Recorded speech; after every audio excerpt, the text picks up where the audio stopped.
Hello everyone.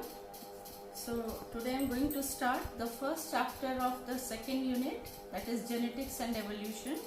It is principles of inheritance and variation. Although I have taken your one class, but again today I am going to start with the chapter from the beginning. If we see the things around us, we find that a cat gives birth to cat and the body design is same.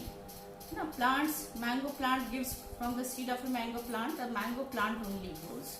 So there must be some mechanism that the traits or the characters are passed from one generation to the next. Mendel, a biologist, he was a genetist. He made observation, he studied about the pea plant to find what is the mechanism of inheritance. How it is that the same body design passes from one generation to the next. He made his study on the pea plant. He selected pea plant and he was on the basis of his observation, he framed certain laws or theories of inheritance which is accepted till date. Now Mendel selected pea plant. The biological name of this pea plant is Pisum sativum. Now, the reason for his success, it is not that the Mendel was the first person who made his study in this field. Many other person also tried to find the laws of inheritance, but he was the most successful. The reasons for his success were, number one, he selected only one character at a time. He did not, while his contemporaries, they studied the whole organism as a whole. They studied inheritance of all the features in any organism. And his sampling size was very large and he carried out the experiments for second and third generation. And he applied statistical analysis and mathematical logics to solve the problems of biology. He selected pea plant. This was also a good choice. The reasons: pea is an annual plant, it gives result in a short period of time, it does not need much care, and in pea plant the flowers remain closed, means there is always self pollination. If desired, cross pollination can be done artificially. Now I would like to show with the help of one diagram that monohybrid cross. But before I show you the diagram, I want to tell you that Mendel studied inheritance of 7 observable traits. They were flower color and flower position. Flower color, violet was dominant and white was recessive. And flower position, axial was dominant and terminal was recessive. Then height, tall was dominant and dwarf was recessive. So these are 3 characters. Other 4 were pod color and pod shape. Pod color, remember, green was dominant and yellow was recessive. And pod shape, inflated was dominant and constricted was recessive. And the next character was about seed color and seed shape. Seed color, remember, yellow was dominant. Pod color, green was dominant, but seed color, yellow is dominant and green is recessive. And the last trait which he studied was seed shape. It was round is dominant and wrinkled is recessive. So these 7 pair of contrasting traits, it is very important. You must learn the 7 traits and also which one is dominant and which one is recessive. Now in this diagram I will show you a monohybrid cross. Show this cross. See, it is a monohybrid cross. First I will tell you the meaning of monohybrid cross. A cross in which we study inheritance of only one character at a time. So he crossed tall plant with dwarf plant. Now I'll tell you which. He selected a pure breeding tall plant. What is the meaning of pure breeding or true line? That an organism shows the same trait if they are self-pollinated. It shows the same stable trait generation after generation.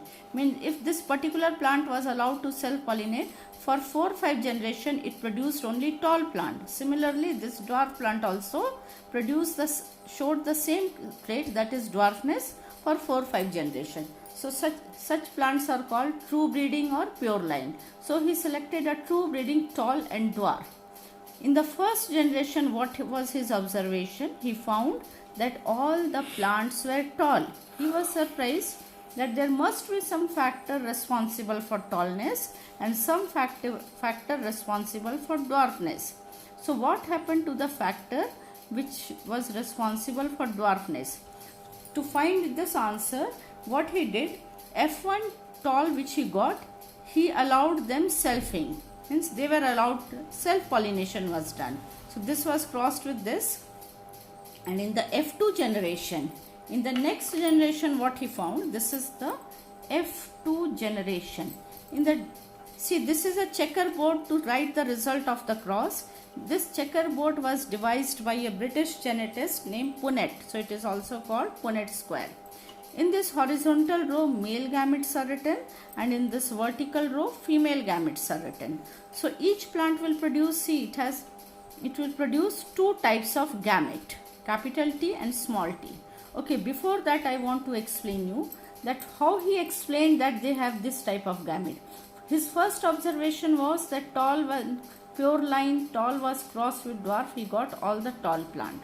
He explained that each character is controlled by a pair of factor which is now called genes, since P is also a diploid. So he said because it was a true breeding, so he used the term capital T to denote the factor or the pair of the genes, which we also called allele. And this was also true breeding. He did not use the word D to avoid confusion. Same letter he used, but the small letter. What he said, at the time of gamete formation, the gamete carry only one copy of the gene. So because it was true breeding, so all the gametes will carry capital T. Here also, when this dwarf will produce gamete, all the gametes will carry small t. When one capital T and one small t combined, the plant produced was tall, and this was his genetic makeup, capital T and small t. Now when the selfing was allowed between these two, what was the result? The result was he got 75% plants tall and 25% dwarf. This was the ratio. If he got 100 plants, out of which 75 were tall and 25 were dwarf, means the ratio was 3:1.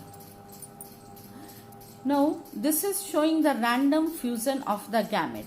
So this is the phenotypic. See, the external appearance is called phenotype and the genetic makeup is called genotype. So what was the phenotypic ratio? We got 3. See, this is also tall, this is also tall, this is also tall. But this plant is dwarf. So tall and dwarf in the ratio of 3:1. But if we see the genotype, how many types of genotype are there? 1, this is 2 and this is 3. So capital T, small t and small t, small t. Okay. So this capital T in the ratio of 1, capital T small t in the ratio of 2 and small t in the ratio of 1. This is called genotypic ratio. This was the observation of his monohybrid cross. Now you should know the meaning of some genetical terms.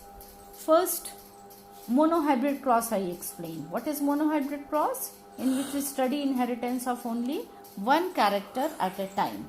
Then if we study inheritance of two characters at a time, we will call it dihybrid cross. Now this external appearance, see, this plant is also tall, this plant is also tall, but genetically they are not same. So this external appearance is called phenotype and their genetic makeup is called genotype. So I hope you have understood the meaning of these two terms, phenotype and genotype. Okay. Now if you see, both the copies of the genes are same. Here also same. But here both the copies are not same. So if both the copies are same, we call it homozygous. Homo means same. So this is also homozygous. This dwarf plant is also homozygous. But this tall plant, it has one copy of capital T, one copy of small t. So it is called heterozygous. Now two more terms you have to understand from this cross. One is dominant, one is recessive. See, this characteristic tallness, it was able to express itself even if only single copy is present.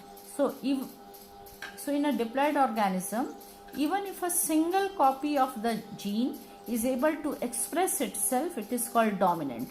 So here capital T, that is tallness, is able to express itself. So tallness is a dominant trait. Whereas small t, when its single copy is present, it could not express itself. When both the copies of small t was present, then only it could express itself. So this is called a recessive trait. So I hope you have understood the meaning of certain terms. Now I would like to explain you the meaning of some more terms.